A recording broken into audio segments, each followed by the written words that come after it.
Exercice numéro 3. Soit A un vecteur quelconque et S une surface délimitant un volume V fermé.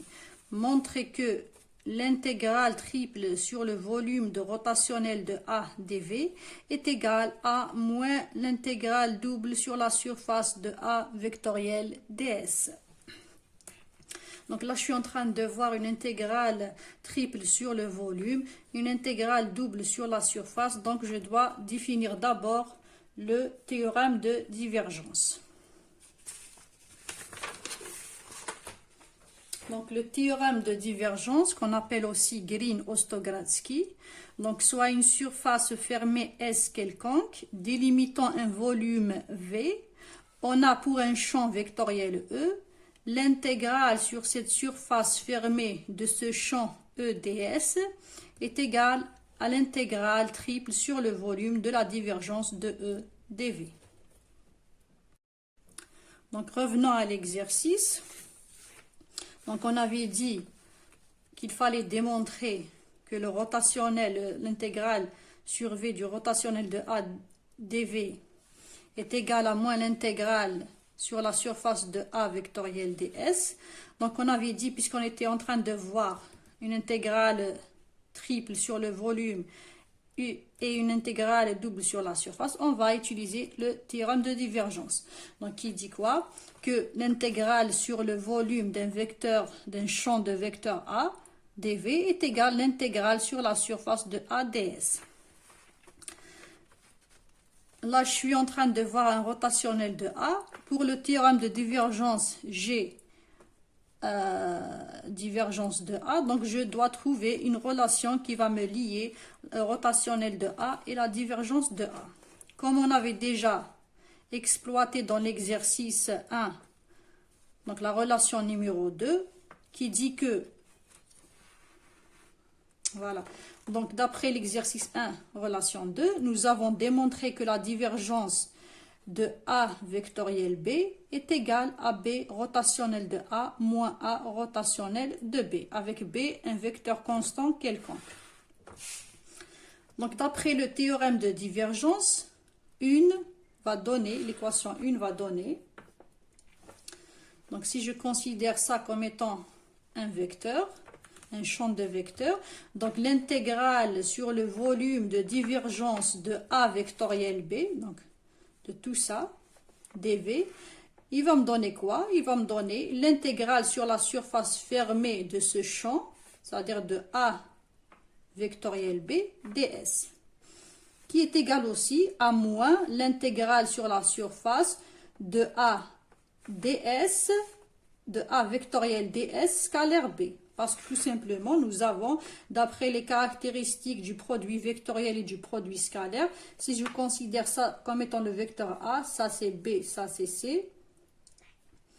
Donc je vais avoir A vectoriel B fois C est égal à B vectoriel C, scalaire A, est égal aussi à A vectoriel A, scalaire B, qui est égal, donc si je fais l'inversion, à A vectoriel C scalaire B. Donc j'utilise les caractéristiques du produit scalaire et vectoriel pour avoir ça. Donc maintenant, comme on avait dit, on a supposé que B est un vecteur constant. Donc le rotationnel d'un vecteur constant, c'est le vecteur 0. Donc l'équation 1 va me donner, donc rotationnel de B est égal à 0, donc ce terme il va disparaître.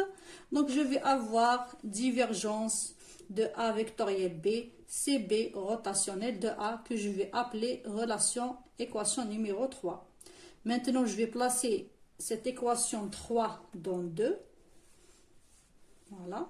Donc, je vais remplacer divergence de A vectoriel B par B rotationnel de A. Et je vais avoir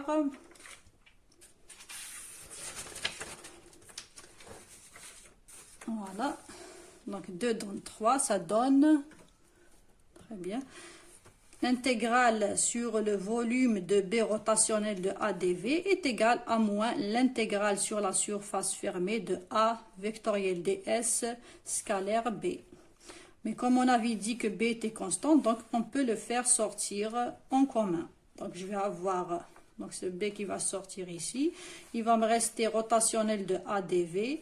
Ce B va sortir là, donc je vais avoir moins B, l'intégrale sur la surface de A vectoriel ds. Et je vais avoir, donc je vais simplifier le B, et je vais avoir mon égalité qui est démontrée.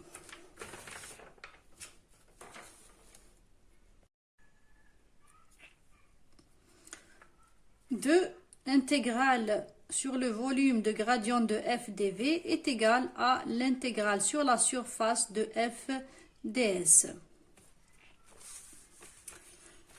Donc en multipliant la relation 1 par un vecteur constant c, on aura donc l'intégrale sur le volume de gradient de f fois c dv est égale à l'intégrale sur s sur la surface fermée de f multiplié fois c ds.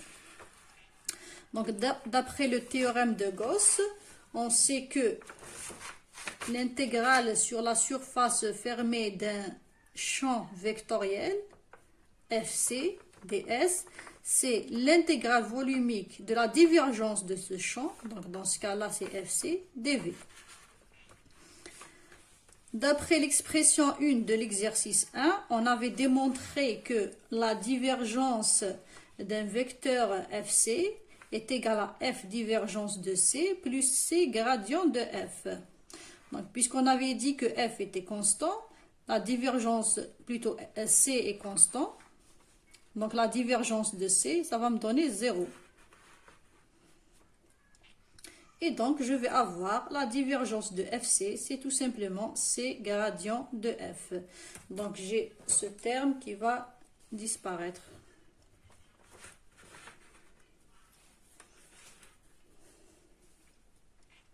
Donc, je vais remplacer la divergence de fc par, dans l'équation 3, par c gradient de f, et je vais avoir donc l'intégrale sur la surface de fc ds, c'est l'intégrale sur le volume, donc ça je vais le remplacer par c gradient de f dv, et comme c est constant, donc je peux le faire sortir en commun et le simplifier, et donc je vais avoir mon égalité qui est démontrée.